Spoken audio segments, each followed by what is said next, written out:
सोलापूर जिल्ह्यातून एक अत्यंत हृदयद्रावक आणि मन सुन्न करणारी घटना समोर आली. माळशिरस तालुक्यातील तांदुळवाडी गावाजवळ एका निष्पाप भाविकांच्या गाडीला भीषण अपघात झाला असून संपूर्ण राज्याला हादरवून सोडणारी ही दुर्दैवी घटना रविवारी दुपारी 4:30 वाजण्याच्या सुमारास घडली. मसवड येथील प्रसिद्ध सिद्धनाथ देवाचं दर्शन घेऊन आपल्या गावाकडे आनंदाने परतणाऱ्या भाविकांच्या पिकअप टेम्पो वाहनावरील चालकाचं अचानक नियंत्रण सुटलं. नियंत्रण सुटलेलं हे वाहन थेट रस्त्याच्या कडेला असलेल्या एका उघड्या आणि असुरक्षित विहिरीत कोसळलं. या भीषण अपघातामध्ये एका 6 महिन्यांच्या लहान बाळासह एकूण 8 निष्पाप जणांचा जागीच दुर्दैवी मृत्यू झाला, तर 7 जणांना स्थानिक नागरिकांच्या सतर्कतेमुळे आणि धाडसामुळे वेळेत वाचवण्यात यश आले. हे सर्व प्रवासी पंढरपूर तालुक्यातील रांजणी गावातील रहिवासी असून या घटनेमुळे संपूर्ण रांजणी गावावर आणि सोलापूर जिल्ह्यावर दुःखाचा डोंगर कोसळलाय. नाशिकच्या दिंडोरी येथील अपघाताची भीषण पुनरावृत्ती जणू तांदुळवाडीत पाहायला मिळाली. या काळजाचा थरकाप उडवणाऱ्या घटनेचे अनेक प्रत्यक्षदर्शींनी अत्यंत धक्कादायक वर्णन केले. अपघात झाला त्यावेळी पाठीमागून येणाऱ्या एका मोटरसायकल स्वाराने सांगितलं की तांदुळवाडीकडे येत असलेला हा पिकअप टेम्पो विहिरीच्या सुमारे 200 फूट आधीपासूनच रस्त्यावर प्रचंड वायबल खात पुढे येत होता. चालकाचं वाहनावरील नियंत्रण पूर्णपणे सुटल्याचं स्पष्ट दिसत होतं. सर्वांना वाटलं की गाडी मोकळ्या शेतात पलटी होईल, परंतु दुर्दैवाने ती थेट रस्त्याला लागून असलेल्या विहिरीत कोसळली. अपघात होताच प्रत्यक्षदर्शींनी कसलाही विचार न करता तात्काळ गावातील आणि जवळच्या पेट्रोल पंपावरील लोकांना फोन करून मदतीसाठी बोलावलं. गावकऱ्यांनी स्वतःच्या जीवाची पर्वा न करता खिशातले मोबाईल बाजूला फेकून थेट विहिरीच्या पाण्यात उड्या घेतल्या. एका प्रत्यक्षदर्शीने विहिरीत तरंगणाऱ्या 3 ते 4 वर्षांच्या लहान मुलाला छातीशी कवटाळून बाहेर काढलं आणि त्याचं तोंड व नाक दाबून पाणी काढून त्याला जीवनदान दिलं.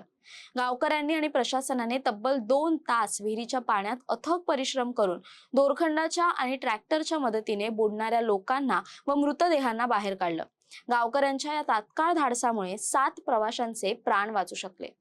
या दुर्घटनेमध्ये इरफान नावाचा युवक हा खरंच देवदूत ठरला. त्याने 3 जणांचे प्राण वाचवले.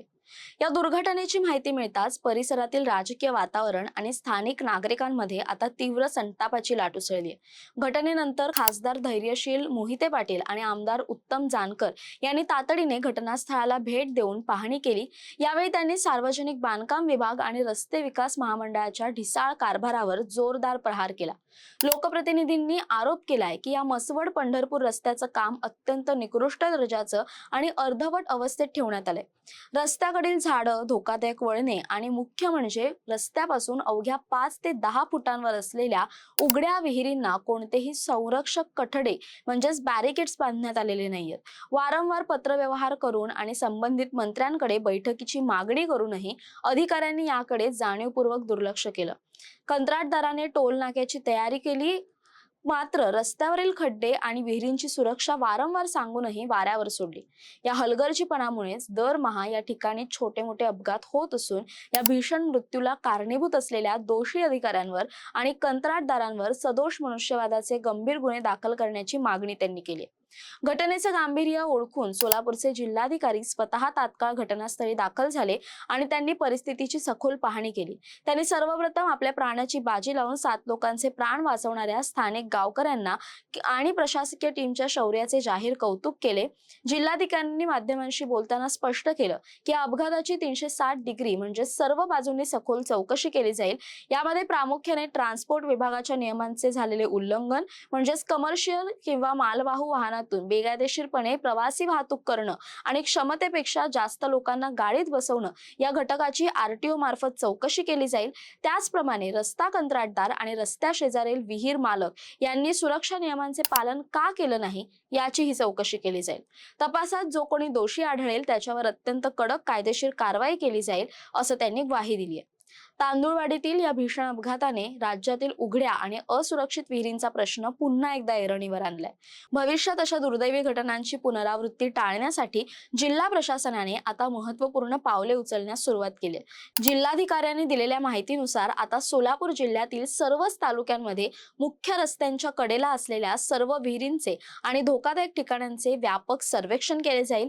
या सर्वेक्षणातून समोर येणाऱ्या सर्व धोकादायक विहिरींना कडक बॅरिगेटिंग करणं, संरक्षण कठडे बांधणं आणि त्या पूर्णपणे सुरक्षित करणं बंधनकारक केलं जाणार आहे. पंढरपूरमधील रोहित पवारांच्या उपोषण स्थळीही या अपघातातील मृतांना श्रद्धांजली वाहण्यात आली. एका देवदर्शनाची आनंददायी सहल अशा प्रकारे मृत्यूच्या काळोखात विलीन झाल्यामुळे संपूर्ण महाराष्ट्रातून हळहळ व्यक्त होते. आता तरी प्रशासन या उघड्या विहिरींच्या आणि अपूर्ण रस्त्यांच्या बाबतीत जागं होणार का, असा संतप्त सवाल नागरिक विचारतात. दरम्यान या सर्व घटनेबद्दल तुमचं काय मत आहे कमेंट करून नक्की कळवा. तसेच अशा नवनवीन व्हिडिओसाठी टाइम महाराष्ट्राला सबस्क्राईब करा. धन्यवाद.